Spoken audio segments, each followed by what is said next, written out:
Hello everybody, so I am Stéphane Ducasse and I will present with Luc Fabrez, Guillermo Polito and Pablo Tesson this MOOC around advanced object-oriented design.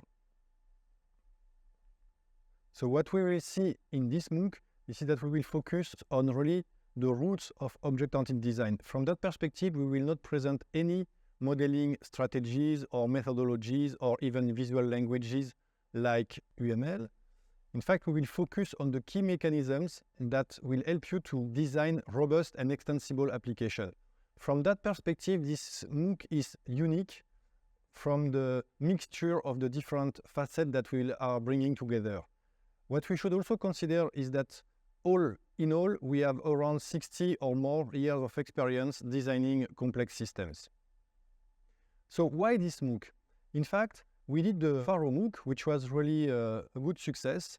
And then we realized that people love it so much that we have to focus on the Pharo MOOC part that is on design. I just want to show you this quote where this guy said, "Oh, I spent the last 15 years or so in software development, and following this MOOC, I realized that I hadn't really grasped the essence of object-oriented design." And for me, the aspect of essence was really important. And I said, okay, so this means that really we should stress this part. And this MOOC, the current one, is really a focus on all this mechanism and the essence of object-oriented programming.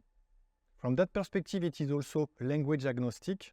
What you will learn in this MOOC, you can apply it in any object-oriented languages. So what are the objectives? Basically, we will revisit the basic elements such as encapsulation, delegation. We will also make you think about essential aspects of our object-oriented design, such as message passing, how do we express choices. We will present some key design patterns, not all of them, because the point is not to do a catalog, but to select the one that we like and that we believe are much more interesting. We will also analyze real case studies that we will take from Pharo. And then we will have 4 lectures on some specific Pharo code idioms.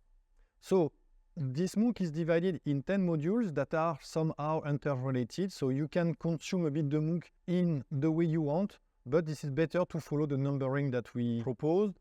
We will start with the message, so read the roots, with some test-driven development, because we are really big fans of test-driven and we think that this is super important. We will see the hook and template approach, revisit what are objects with states and behavior.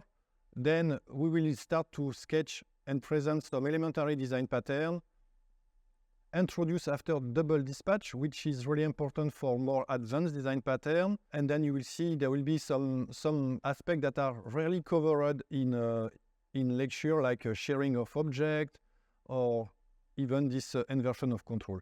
So from that perspective, all this mixture will make this MOOC a really powerful sets of concepts that you can really learn.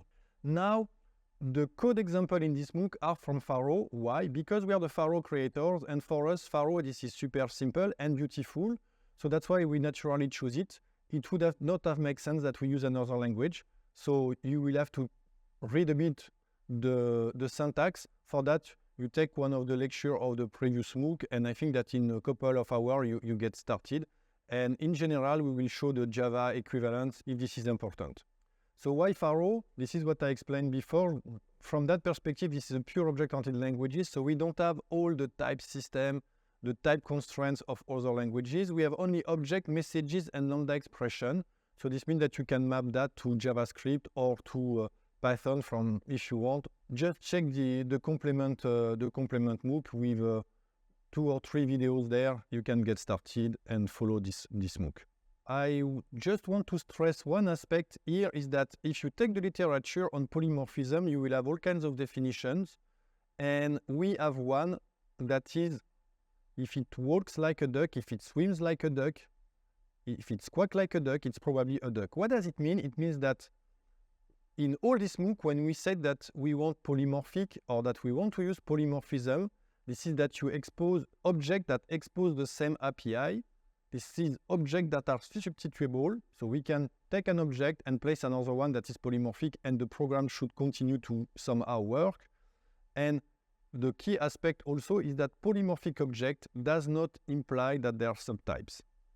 So you can have two objects with an API here.